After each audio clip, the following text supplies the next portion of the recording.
Hey everyone, I'm going to do a quick video to show you how to pour your DIY block kits in your refills or new jars that you found at Marshall's for $2.50. Whatever it is, I'm going to show you how to fill it with our Juls block kit available online in all of your favorite scents. It comes with a block in your choice of size as well as the wick that we need for that oil. If you need a long wick because you need to fill a big jar, just let us know in the comments where it says, do you want your item gift wrapped?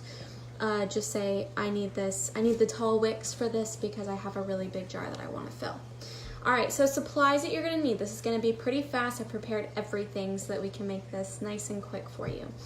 Of course, you're gonna need your wicks and your wax block. Again, the proper wicks will come with your wax block. You'll need your cleaned container. In order to do this, set your oven at its lowest setting. Place your container on a cookie sheet and then kind of check on it every once in a while. You'll see when the wax is melted. You can take it out of the oven from there, let it cool for a minute or two, then grab yourself an oven mitt, which you will also need for this.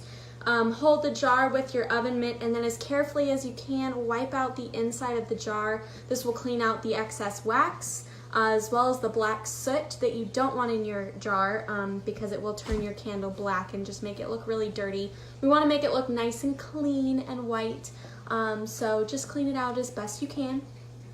You'll also need a cutting board of some sort. I keep this one for candles and soap, and then a knife, as well as a loaf pan for your excess wax.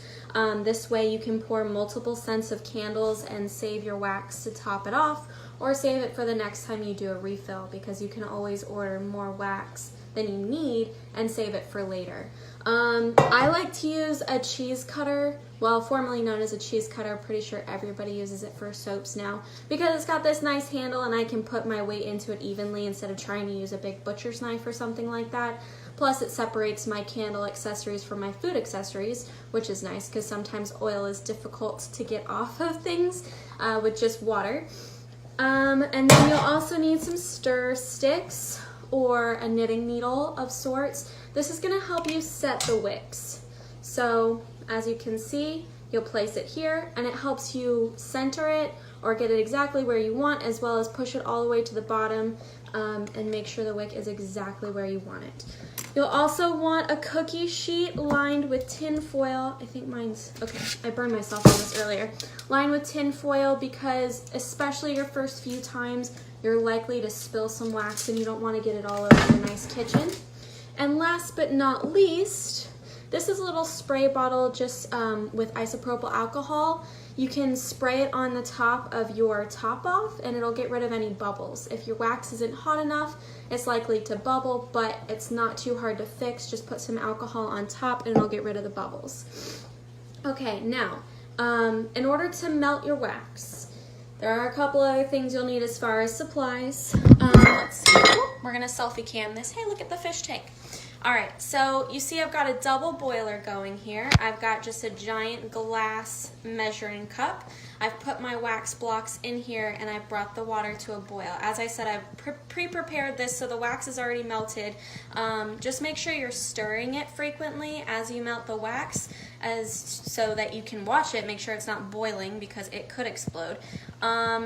And yeah, that's all you really need to know for that. I just have it set to low so I can talk to you while we're preparing. The best way to prepare your wax to be melted is to cut it into blocks like this size. That way they just kind of all melt evenly and you don't have wax sticking out of your pourer and it doesn't come out of the pourer because you don't want to waste wax in your water. So yeah, just blocks like this. Less wax is better to pour because you're less likely to spill it. Of course, just use your best judgment here. If you have a big container, you're going to need to melt quite a bit of wax. If you're melting if you're filling just a small container like this, you're not going to need as much. So, you know, just kind of, it comes in like big loaf pan sizes, usually, of course, depending on how much you order. I usually melt about half of it because I'm frequently pouring quite a few candles at once. Okay, so I'm going to show you how to pour this candle, and then I've already poured one that's ready for wicks, and I'll show you how to set the wicks. So since your wax will already be really hot, oven mitt, you're going to grab this. I recommend also grabbing a paper towel. In my case, I have a wax towel here. You're going to pour directly into the container. Put it on the cookie sheet. I didn't put it on the cookie sheet because I'm a dummy, but I've also done this a few times. And you're gonna fill it up to the point where you want your candle to be at when it's finished. Now the reason we have 2 pouring sessions is because the first time it will concave, the wax will shrink, because you know when it's cold it shrinks. So you'll have like a dip in the wax, and all we're doing when we top it off is just covering that dip and making the candle nice and flat on top and pretty to the eye. So this is the one that I have already poured. It's kind of close to being ready. If you can see, it's slightly wider at the top because at the bottom, because it's already drying. I like to wait till it's about that point so that I can put the wicks down in that dry-ish spot, and they'll stay there. So this jar needs 2 wicks. It's kind of big. Let's see if you can see it. Oh. Okay, so each wicks is going to cover about a square inch around. So I'm gonna put 2 in here. Of course, I'm only gonna put 1. I don't even know if that's on it. Okay, there we go. I don't know how to flip the camera around because I'm a dummy, but here we go. You're only gonna put 1 in here, 2 in here, 1 in here.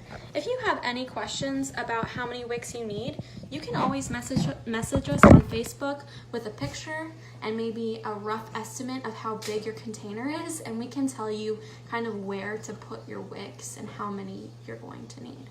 When you order a bigger size block, of course, we'll compensate for that and give you enough wicks.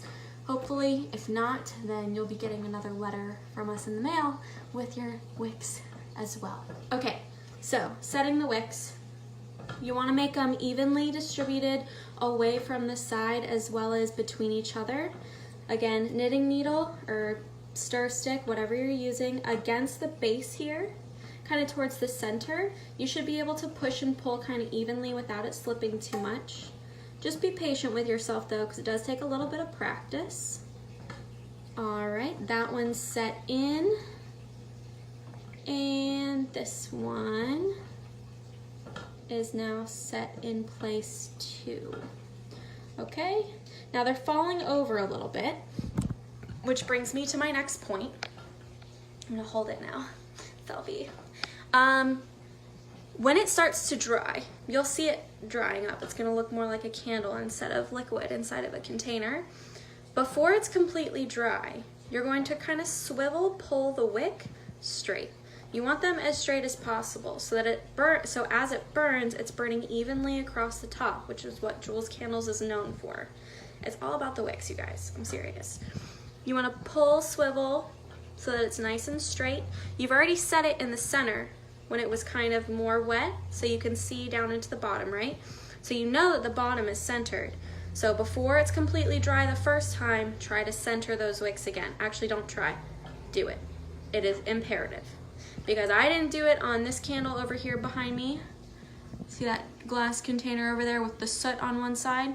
I didn't pull those wicks straight because I waited too long to pull them, so I wasn't able to see what was centered, and it doesn't burn evenly. That wick, all that soot on that side, that wick is too close to this end, and you can see it as it melts. Some of the wicks are like crooked, so it doesn't burn evenly across the top at all. That was my mistake, and of course, you're gonna make a few mistakes when you do this. The good news is, you can always set your oven to its lowest setting and melt all of that wax all over again and try again. Again, any questions you have, you're welcome to message us with pictures or video chat, whatever you want, so that we can help you. I promise it's really not that hard. And then tomorrow I will show you me topping these off. However, you want to wait about 24 hours to be safe. But you could pour these in the morning and then top them off in the evening, or vice versa. Pour them in the evening, top them off in the morning when you wake up. You can put them in the refrigerator or freezer. However, putting them through extreme temperature changes puts you at risk for cracking the glass or shrinking your wax too much. You don't want too much shrink and like release in the wax because you're more likely to crack your glass. Same thing with setting your oven temperature. I know 170 degrees can take a while to melt down your wax, but if your glass is too thin, it could crack in the oven, which you don't want wax all over the place, and you don't want a fire either. So just be patient. It'll teach you a little bit of patience, a little bit of therapy here. Pouring your candles, and your house will smell delicious because it will be melting for a very long time. Okay, so thanks for watching this video. Again, I will post my top off video tomorrow and a more like official professional video of how to do this in the future. I just have to coordinate with somebody who can record videos and edit them correctly because I'm too lazy to do it myself. Okay, thanks guys. Have a good Monday, and I'll see you tomorrow.